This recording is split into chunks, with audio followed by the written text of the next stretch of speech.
ಅವರೇ ಇವತ್ತಿನ ದಿವಸ ಅಹೋರಾತ್ರಿ ಸತ್ಯಾಗ್ರಹವನ್ನು ಧರಣಿಯನ್ನು ನಡೆಸ್ತಾ ಇದ್ದೀರಾ. ಇದರ ಉದ್ದೇಶ ಏನು ಅಂತೇಳಿ ಹೇಳ್ತೀರಾ?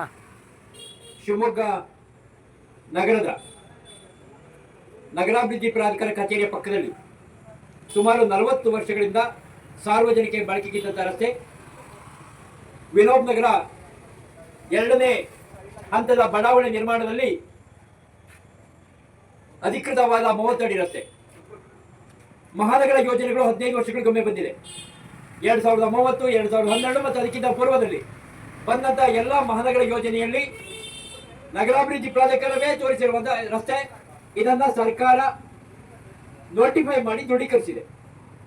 ಅಂತಹ ರಸ್ತೆಯಲ್ಲಿ ಪಾಲಿಕೆಯಿಂದ ಯಾವುದೇ ಲೈಸೆನ್ಸ್ ಅನ್ನು ತೆಗೆದುಕೊಳ್ಳದೆ ನಗರಾಭಿವೃದ್ಧಿ ಪ್ರಾಧಿಕಾರ ನೌಕರರ ವಾಹನ ನಿಲುಗಡೆಗೆ ಅನಧಿಕೃತ ಶೆಡ್ ಅನ್ನು ನಿರ್ಮಾಣ ಮಾಡಿದೆ.